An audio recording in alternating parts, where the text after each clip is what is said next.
নমস্কার বন্ধুরা, education with সুদেশনাতে তোমাদের সকলকে স্বাগত জানাই। আজকে আমরা সপ্তম শ্রেণীর বাংলা পাঠ্য বইয়ের অন্তর্গত কবি সুকান্ত ভট্টাচার্যের লেখা চিরদিনের কবিতাটি পাঠ করব। এই কবিতাটি পাঠ করার সময় প্রতিটি লাইন ধরে ধরে প্রতিটি লাইনের অক্ষরভিত্তিক বিশ্লেষণ করব। তোমরা যারা এখন এই মুহূর্তে আমার এই ভিডিওটি দেখছো তাদের বলবো তোমরা ভিডিওটি স্কিপ না করে পুরো ভিডিওটি দেখতে থাকো। আগে আমরা সুকান্ত ভট্টাচার্য সম্পর্কে জানি। সুকান্ত ভট্টাচার্য 1926 খ্রিস্টাব্দে জন্মগ্রহণ করেন, 1947 খ্রিস্টাব্দে তার মৃত্যু হয়। তিনি কবি হিসেবে খুবই প্রতিভাবান ব্যক্তি ছিলেন। তিনি কিশোর কবি নামেও পরিচিত ছিলেন। তার বেশ উল্লেখযোগ্য কয়েকটি কাব্যগ্রন্থ ছিল, যেমন ছাড়পত্র, ঘুম নেই, পূর্বাভাস, মিঠে কড়া প্রভৃতি। চিরদিনের কবিতাটি তার ঘুম নেই কাব্যগ্রন্থের অন্তর্গত। এবার কবিতাটির বিষয়বস্তু সম্পর্কে আগে একটু আমরা জেনে নিই। কবি গ্রাম বাংলাকে খুবই ভালোবাসতেন, তাই তিনি গ্রাম বাংলার এক বৃষ্টি মুখর দিনের রূপ ফুটিয়ে তুলেছেন তার এই কবিতার মধ্য দিয়ে। গ্রাম বাংলায় যেমন একটা কৃষক পাড়া থাকে, যেমন দুঃখ দুর্ভিক্ষ অনাহার থাকে, গ্রামের বধূরা যেমন লাজুকভাবে তাদের থেকে বয়োজ্যেষ্ঠদের সম্মান করেন, সবকিছুই তিনি তার এই কবিতার মধ্য দিয়ে ফুটিয়ে তুলেছেন। পাখির কূজন, গাছপালা, প্রকৃতির সব চিত্রই তিনি তার এই কবিতার মধ্যে ফুটিয়ে তোলার চেষ্টা করেছেন। এখানে বৃষ্টিমুখর লাজুক গায়ে এসে থেমে গেছে ব্যস্ত ঘড়ির কাঁটা, সবুজ মাঠেরা পথ দেয় পায়ে পায়ে, পথ নেই তবু এখানে যে পথ হাঁটা। এখানে বৃষ্টিমুখর অর্থাৎ কবি যে গ্রামের বর্ণনা দিয়েছেন, সেই গ্রামের যেমন বৃষ্টি মুখরিত হয়ে তার রূপটা এই গ্রামের লাজুক গ্রামের মধ্যে যেন উঁকি দিয়েছে। এসে যেন থমকে গেছে ব্যস্ত ঘড়ির কাঁটা। ঘড়ির কাঁটা তো কখনো বিশ্রাম নেয় না, সেও যেন এসে থমকে গেছে এই লাজুক গ্রামের এই রূপ দেখে। সবুজ মাঠেরা পথ দেয় পায়ে পায়ে। গ্রাম বাংলায় দেখবে বিস্তৃত সবুজ মাঠ থাকে, সেই মাঠগুলো যেন একটার সাথে আর একটার সঙ্গে সামঞ্জস্য থাকে, তাই কবি বলেছেন যেন সবুজ মাঠেরা পায়ে পায়ে পথ দিয়েছে। পথ নেই তবু এখানে যে পথ হাঁটা, যেন মনে হচ্ছে পথ নেই তবু যেন বিস্তৃত পথ আছে যেখানে হাঁটা যাবে পায়ে পায়ে। জোড়া দিঘি তার পাড়েতে তালের সারি, দূরে বাঁশঝাড়ে আত্মদানের সাড়া, পচা জল আর মশায় অহংকারী, নীরব এখানে অমর কিষান পাড়া। জোড়া দিঘি অর্থাৎ দুটো পুকুর যেন একটা মাঝে আল আছে, এইভাবেই জোড়া। তার সেই পাড়ে সেই দুটো দিঘির যে জোড়া আলটা, তাতেই যেন তাল গাছগুলো সারিবদ্ধ হয়ে দাঁড়িয়ে আছে। এই বৃষ্টিতে এই বাতাসে বাঁশঝাড়গুলো যেন এতটাই মর্মর ধ্বনি করছে যেন মনে হচ্ছে তারা আত্মদান করবে। পচা জল আর মশার অহংকারী, জল জমে গেছে নানা ডোবাতে, সেখানে মশা ডিম পেড়েছে, তাই বলছেন যেন সেই পচা জলে মশার অহংকারী হয়ে উঠেছে। নীরব এখানে অমর কিষান পাড়া, নীরব হয়ে আছে এখানে কিষান পাড়া মানে কৃষকের যে পাড়া তাকে বলা হয় কিষান পাড়া।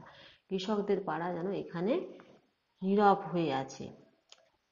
এই গ্রামের পাশে মজা নদী 12 মাস, বর্ষায় আজ বিদ্রোহ বুঝি করে, গোয়ালে পাঠায় ইশারা সবুজ ঘাস, এ গ্রাম নতুন সবুজ ঘাগরা পরে। এই গ্রামের পাশে যেন মজা নদী, মজা অর্থাৎ যেগুলো আর ব্যবহার হয় না, বুঝে গেছে যেসব নদী তাকে বলা হয় মজা নদী। এই গ্রামের পাশে মজা নদী আছে 12 মাস ধরে, বর্ষায় আজ বিদ্রোহ করে, বর্ষা যেন তাদেরকেও ছাড়েনি। গোয়ালে পাঠায় ইশারা সবুজ ঘাস, গোয়ালে পাঠায়, গোয়ালে তো গরু থাকে, যেন সবুজ ঘাসগুলো ইশারা করে ডাকছে গরুকে। এ গ্রাম নতুন সবুজ ঘাগরা পরে। ঘাস লতা পাতা চারদিকে এতটাই ভরে উঠেছে ফুলে গন্ধে, যেন মনে হচ্ছে যে গ্রামটা যেন একটা ঘাগরা পরে আছে, যেন সবুজে ঘিরে দিয়েছে। রাত্রি এখানে স্বাগত সন্ধ্যা সাঁকে, কিষানকে ঘরে পাঠায় যে আলপথ, বুড়ো বটতলা পরস্পরকে ডাকে, সন্ধ্যা এখানে জড়ো করে জনমত। রাত্রি এখানে স্বাগত সন্ধ্যা সাঁকে অর্থাৎ সন্ধ্যাবেলা গ্রাম বাংলায় শঙ্খধ্বনিতে সন্ধ্যাকে স্বাগত জানানো হয়। কিষানকে ঘরে পাঠায়, অর্থাৎ কৃষককে ঘরে পাঠায় মাঠের আলপথ, বুড়ো বটতলা। প্রত্যেকটা গ্রামে একটা করে বটতলা থাকে, প্রত্যেকে নিজেদের কাজের শেষে, দিনের শেষে সেখানে সন্ধ্যার সময় সবাই এক জায়গায় গিয়ে নিজেদের মতামত প্রকাশ করেন। বয়স্ক মুরব্বী মানুষেরা বেশি যান সেখানে। বুড়ো বটতলা যেন একে অপরকে পরস্পরকে ডাকছে। সন্ধ্যা এখানে জড়ো করে জনমত। বললাম আগেই, সন্ধ্যার সময় সবাই একত্রিত হয়, নিজেদের মতামত ব্যক্ত করে সেই জায়গায় গিয়ে। দুর্ভিক্ষের আঁচল জড়ানো গায়ে এ গ্রামের লোক আজও সব কাজ করে, কৃষক বধূরা ঢেঁকিকে নাচায় পায়ে, প্রতি সন্ধ্যায় দ্বীপ জ্বলে ঘরে ঘরে। দুর্ভিক্ষের আঁচল, দুর্ভিক্ষ কথাটার অর্থ কি? দুর্ভিক্ষ কথাটির অর্থ হলো আকাল। যেন এই গ্রামে আকাল পড়েছে, অর্থাৎ খাওয়ারের অভাব। যেন মায়ের আঁচল, দুর্ভিক্ষের সময় মায়ের আঁচলটা গায়ে জড়িয়ে আছে। এই গ্রামের লোক আজও সব কাজ করে, গ্রামের মানুষেরা প্রত্যেককে আজও সবাই কাজ করেন নিজেদের। কৃষক বধূরা ঢেঁকিকে নাচায় পায়ে, প্রতি সন্ধ্যায় দ্বীপ জ্বলে ঘরে ঘরে। কৃষকের বধূরা, কৃষকের স্ত্রীরা কি করেন? ঢেঁকিতে করে চাল ভাঙেন, কারণ সেই চাল দিয়ে পিঠে পুলি হবে, সেই জন্য তারা চাল ভাঙেন। প্রতি সন্ধ্যায় দ্বীপ জ্বলে ঘরে ঘরে। প্রত্যেকটি সন্ধ্যায়, প্রত্যেক দিন সন্ধ্যাবেলা শঙ্খ এবং প্রদীপ জ্বালিয়ে রাত্রিকে আহ্বান করা হয় গ্রাম বাংলায়। রাত্রি হলেই দাওয়ার অন্ধকারে ঠাকুমা গল্প শোনায় যে নাতনিকে, কেমন করে সে আকালেতে গতবারে চলে গেল লোক দিশেহারা দিকে দিকে। সন্ধ্যের সময় ঠাকুমা তার নাতি নাতনিকে নিয়ে দাওয়ায় বসে, দাওয়া কথাটির অর্থ হলো বারান্দা, বারান্দায় বসে গল্প শোনান। কি গল্প? যে গতবারে যে আকাল হয়েছিল, অনাহার দুর্ভিক্ষ হয়েছিল, সেই সময় কেমন করে লোকেরা দিশেহারা হয়ে কাজের জন্য, একটু খাবারের জন্য দিক বিদিক হয়ে গেছিলেন, সেই গল্প। কবির চোখে এটাও ধরা পড়েছে।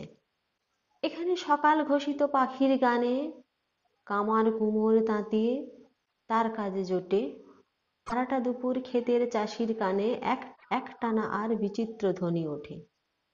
এখানে কি হয়? সকাল শুরু হয় পাখির পূজনে, পাখির মিষ্টি মধুর গানে সকাল শুরু হয়। কামার হলেন তারা যারা লোহার কাজ করেন, তাদেরকে কামার বলা হয়। যারা লোহার জিনিসপত্র বানান তাদের কামার বলা হয়। কুমোর হলেন তারা যারা মাটির জিনিসপত্র বানান। আর তাঁতি তো তোমরা সকলেই জানো কম বেশি, তাঁতি হচ্ছেন যারা কাপড় বোনেন, তাদেরকে তাঁতি বলা হয়। তারা নিজেদের কাজের জন্য ব্যস্ত হয়ে পড়েন। সারাটা দুপুর ক্ষেতের চাষির কানে, সারাটা দুপুর কি হয়? খেতে খামারে শস্য খেতে যে চাষিরা কাজ করেন তাদের কানে একটানা আর বিচিত্র ধ্বনি ওঠে। একটানা কি হয়? একটা বিচিত্র আওয়াজ, শব্দ ওঠে। হঠাৎ সেদিন জল আনবার পথে কৃষক বধূ যে থমকে তাকায় পাশে, ঘুমটা তুলে সে দেখে নেয় কোনো মতে সবুজ ফসলের সুবর্ণ যুগ আসে। হঠাৎ সেদিন জল আনবার পথে কৃষকের বধূ, মানে কৃষকের স্ত্রী, সে হঠাৎ থমকে গিয়ে তাকায়, পাশে তাকায়। গ্রাম বাংলার দিকে তো স্ত্রী বা বধূ যারা থাকেন তাদের মাথায় ঘোমটা থাকে, কারণ তারা ভাসুর বা শ্বশুর এ ধরনের বয়সে যারা বড় তাদেরকে সম্মান জানানোর জন্য এটা করেন। তারা কি করেন? ঘোমটা তুলে কোনো মতে দেখে নেন। কি দেখেন? সবুজ ফসলের সুবর্ণ যুগ আসছে, অর্থাৎ কৃষানেরা যে মাঠে কাজ করতে গেছে, ফসল ফলাতে গেছে, তারা এই সবুজ ফসল নিয়ে বাড়ি আসবে, দিলে সেগুলো বিক্রি করে, সেইগুলোর থেকে খাবার তৈরি করে, যেন বিক্রি করলে বাজারের থেকে কিছু টাকা আসবে, নতুন নতুন তাদের প্রয়োজনীয় সামগ্রী আসবে, এবং সেই যে ফসলটা আসবে সেটা খানিক খাদ্য হিসেবেও তারা ব্যবহার করবেন। যেন কৃষক পাড়ায় বা প্রত্যেকটা বাড়িতে, কৃষকদের প্রত্যেকটা বাড়িতে যেন সুবর্ণ যুগ বয়ে আনবে এই ফসল। আজকে এই পর্যন্ত। যদি তোমাদের ভিডিওটি ভালো লেগে থাকে তাহলে প্লিজ লাইক এবং সাবস্ক্রাইব করে দিও।